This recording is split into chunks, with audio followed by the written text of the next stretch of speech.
Hey everyone, before the review starts, I like to say thank you. Thank you so much for all the support. And if you like the content and enjoy me talking about games, movies, comics, anime, whatever piques my interest, if that piques your interest as well, subscribe. It really helps out. Now let's get back to the video, everyone, with Black Myth Wukong.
Look, people, I'm not gonna sugarcoat shit, right? Besides, glaze the hell out of this game. Harder than Buddha yeeting Sun Wukong underneath the fucking mountain for 500 years, right?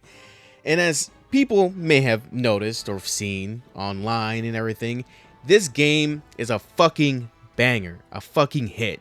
Millions of people are playing this single player game, making it break records, and tons of people are playing this game, praising this game, and we're just playing a fun, cool monkey man beating the fuck out of gods and monsters. Fucking crazy, man. Crazy times, but that is what playing Black Myth Wukong is all about. And the story, dear God, my God, the story is fucking amazing. Of course, let's get this controversy bullshit out of the way. In my opinion, a lot of them are just pretty much just petty. People saying like there's no diversity, which is a bunch of fucking crap, that it doesn't fucking matter, especially since this game is so damn successful. These cries to tear down the success are brushed aside because fuck them. Because who the fuck cares about diversity in a Chinese mythology game where there's a bunch of monsters and demons, and it makes no goddamn sense. But a lot of these people are confused and not really knowing what is really good content, and wants what they like to be what everybody likes. So yeah, don't pay attention to them. Fuck them. Now, with that being said, swiping away the controversy talk because a lot of it doesn't fucking matter, I will say this: I did not do a whole new game plus sort of thing to get the secret ending. I know. Shame me in the comments, but I wanted to at least beat the game once fully and review it, and in my free time I'll play New Game Plus to get to the real thing. But I will be speaking about the real ending at some point because spoiling this whole game is going to be crazy as fuck, so bear with me. Everybody I feel like that's been interested in this game either has been spoiled to the opening to this game or know bits and pieces of the opening to this game, because it is fucking crazy, where tons of gods and deities and monsters face Sun Wukong, where Erlong Shen, I'm pretty sure I said his fucking name right, where you and Erlong Shen, you being Sun Wukong, fight until you get jumped and killed, and then you get sealed in stone, I suppose. But your relics are scattered, and heaven is satisfied with the result of the fight because you're not on the board anymore, at least for now, and they're still wary of you and your whole legend and you being Sun Wukong. So now they're scrambling for your relics to make sure A, you don't fucking come back, and B, the power itself in these relics are pretty goddamn potent, so they want it for themselves, for most people that are trying to get these relics, so it makes fucking sense. My man Sun Wukong attained Buddhahood. He went ahead and became all types of immortal in different ways. He is 5 types of immortal, which is fucking insane, right? And especially when it comes to the Buddhahood part, he doesn't really fuck with it that much, right? He doesn't really like it. He doesn't like the responsibilities. He doesn't feel free. And what did all this like, even do for him, right? It just caused so much death and damage to the people he cared for. And it just a whole bunch of trial and error until the very end where he realizes that he is never going to be free if the heavens are the ones controlling him. So there's a big old plot going on in this movie in this game. In this game, it feels like a movie sometimes, especially with all the fucking animations that they have in here and the fights. It's fucking great. But yes, there's a big old deeper plot when it comes to this game, and I thoroughly love it, and we'll get to it at some point. So back to the story. Many years later, a new nameless monkey has come up and tried to go ahead and challenge the whole thing with trying to resurrect Sun Wukong by going ahead and gathering up his relics to free him. So that is what your character does. He is a nameless monkey that is now set off to go ahead and resurrect Sun Wukong. So in this game, there are about 6 chapters total. And the first chapter focuses on you fighting through a mountain towards a temple the original crew of the Journey to the West was at before. You do fight this black bear that Sun Wukong fought back in the day, but couldn't really beat due to the situation and being limited in his powers and things going on, right? And this black bear has a relic, and you take it from him. What's fun about this game is that each chapter has its own hidden story. So chapter 1's hidden story involves why Sun Wukong and the black bear fought, which was because an obsessed monk when it comes to robes and shit like that. Kind of weird, but whatever, obsession, right? He was blinded by Tang Sang Zung's, pretty sure that's how you pronounce his name. I'm just gonna go ahead and call him Tang, right? So this monk was blinded by how beautiful Tang's robe was because he likes collecting all these things like Pokemon cards. And he went ahead and authorized a fire only at the lodging that Tang and the group was at to kill him. And before doing that, take the robe, right? But Sun Wukong, knowing a lot of trickery and bullshit, he realized this and countered the fire, so it doesn't even burn the lodging. It goes ahead and burns the entire temple, which causes a whole fucking situation, of course. This causes a big incident, which later on, you, the Destined One, has to clean up, the aftermath. I fucking love how they are creating content around the myths and lore and not trying to fucking change it. I'm looking at you, fucking modern Star Wars, you fucking disappointment. But anyways, it absolutely makes the story feel more impactful when you realize you're carving your legend and interacting with another, and it just, it goes ahead and makes you feel more impactful and more like you're in a story and you're actually doing some important stuff, which is really nice and really good for a single player game. So with that being said, that's chapter 1. Chapter 2 starts with an awesome guy playing what is Asancion? Asaxion? I don't know how to pronounce a lot of these words, so bear with me. He starts singing, I got arrows in my body and shit because I got fucked up. Like, the dude rocks though, right? But here you're at this ruined kingdom where rock monsters and rats or whatever they are rule. Here you fight this the yellow wind sage and take the relic he tried his best to absorb. Went crazy trying to do so, but whatever, fuck it. This location is another place on Wukong and the crew journeyed towards, and Tang passed by, and he wanted to go ahead and pay his respects or whatever, but he got kidnapped by the Wind Sage rat bitch who pissed me off when me trying to fight him and shit. But he got kidnapped, and Sun Wukong was forced to go ahead and beat this guy's ass. And a deity came in and took this rat and forcibly made him his student. So all ends well, right? No, the fuck it doesn't. It doesn't end well because this rat bitch goes ahead and comes back to this same kingdom, like finding this relic of Sun Wukong after he passes, and is trying to go ahead and absorb it, and you have to go ahead and clean it up and beat his ass, which was fucking annoying sometimes, but you know, whatever. It's crazy. Like, I know I was talking shit about this dumbass rat, but it's crazy because this kingdom used to be successful, and apparently the king making this, you know, yellow wind sage rat motherfucker a dominant figure in the kingdom, and opening their kingdom up to more rodent Yao Guai or whatever, like, you know, the wind sage, which divided the people, and shit was bad, and it got even worse when I'm pretty sure, I think the king turned his back on Buddha and the whole religion, and a deity who didn't like this specifically would later take in the sage as his pupil, and, you know, came down and cursed most of the government into being rats and rodents and shit, which is why there's a fuck ton of them around. And I think I got that backwards. I don't even know. I'm like looking at this script. I was doing this shit at work. But essentially, this deity turned everybody into rats. It caused a whole situation. And, you know, yeah, like it was just utter chaos. A new order was made, but then, you know, the Tiger Vanguard decided to kidnap Tang, and Sun Wukong had to start beating his ass. You know, great old fun times, right? So yeah, in this chapter, we do see why this kingdom loved the yellow wind sage rat guy or whatever. Is because he went ahead and saved them from some sort of giant Yao Guai that caused storms and fucked up the whole kingdom and stuff.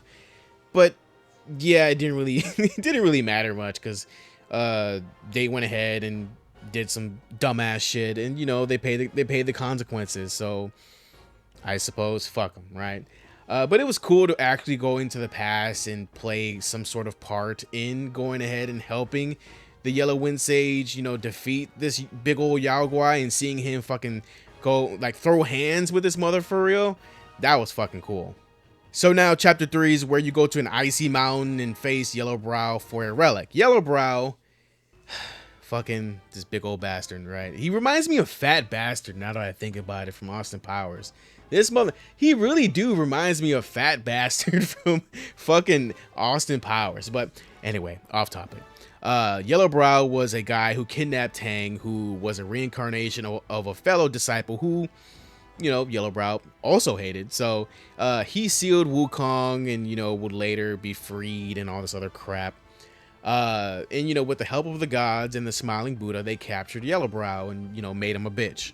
So in the game, you do face off against another feral monkey man with wings, I suppose, but end up fighting a small kid who releases a dragon to fight you, and then you defeat it. You get sent to the pagoda realm or whatever, and then you defeat, you know, whatever bosses are there. I'm just paraphrasing the fuck out of this shit, because there's not a lot of story here besides the stuff with Yellowbrow, and this was kind of the least story oriented chapter for me, at least. I wasn't really paying too much attention because I was just fighting and doing stuff, but there's not a lot of story being told here, but it's fine, whatever, right? It's mainly focused on Yellowbrow, and I will say, you know, facing Yellowbrow, he's one of my favorite boss battles, with how the first phase was like super fun to fight him with, and then he would send us into his pouch where we would see like Zhu Baiji, like, you know, the pig that was on the journey with Sun Wukong in the first place, fighting the feral monkey we were fighting before, and then, you know, you fight him twice, and then you get transformed into this feral monkey, and then, you know, you fight Yellowbrow again, and you defeat him, and, you know, he gets majorly upset about it, and, you know, he dies. Woohoo, right? And yeah, I guess Yellowbrow was pretending to be like, he was pretending to be the smiling Buddha, and when, you know, the real smiling Buddha appeared, you know, he explained the situation, and he reveals the relic Yellowbrow was hiding, and we did get a cool cinematic where a turtle whose blood became golden riches and was praised to be a deity by this village, until some things happened. So the definite things that happened is that they got super greedy and decided to strip him of all his flesh and blood, due to their greed, and left him a husk of himself, like this turtle thing, right? This is when Jin Chazi, I'm pretty sure I said that correctly. Correct me if my pronunciation is correct or not. Just let me know, because I don't want to disrespect like this culture at all. So yeah, he goes ahead and appears towards the turtle, who I assume is a familiar or disciple of Yellowbrow. I don't think he is Yellowbrow, but I don't know. Maybe it's his obsession. I don't know. Like Jin Chazi does, come towards this turtle, when we all know Jin Chazi is the previous reincarnation of Tang. And eventually they start going off about this argument Yellowbrow and Jin Chazi had about humans being inherently evil, and them being Taoists, and focus on cultivation stuff, that they are better. This is what Yellowbrow's whole argument was, is that they are better because they have powers, they are deities, they know that humans are inherently evil. Well, he knows or feels that humans are inherently evil and will always succumb to their greed, and so on and so forth. However, Jin Chazi would counter this by saying many deities used to be human themselves. They used to be mortal, and those that ascended used to be mortal. So this perception is flawed as fuck. And it's pretty foolish on his part, because he tries to have, I guess, his acolytes, or oh god, the acolyte.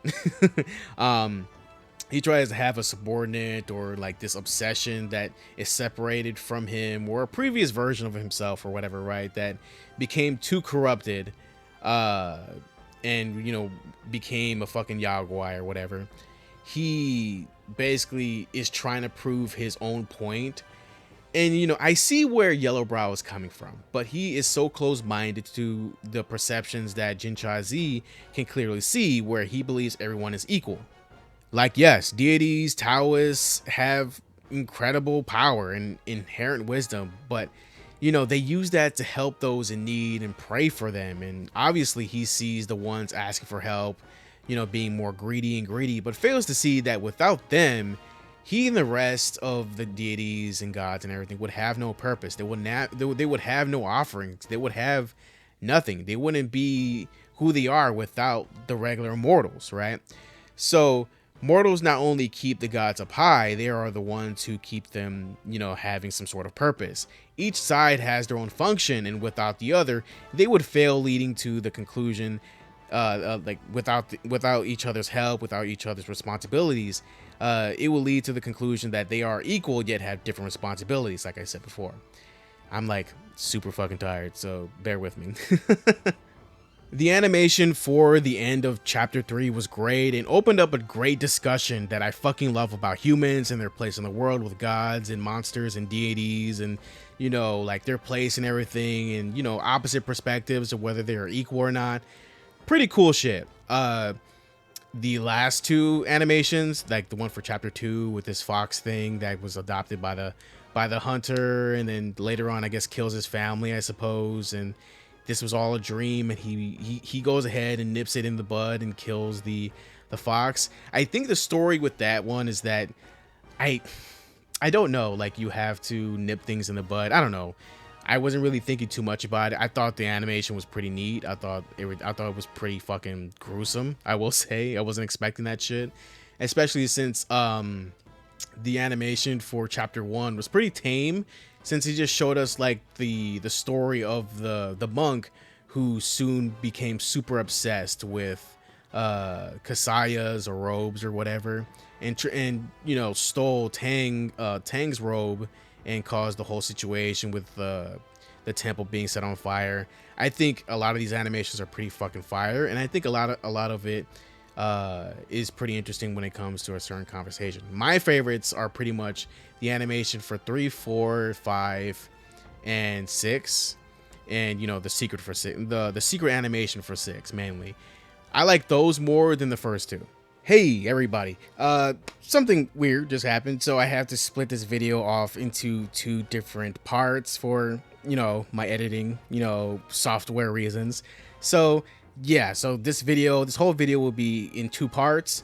And with that being said, thank you so much for watching, and part 2 will be up in a moment, so I hope you enjoy.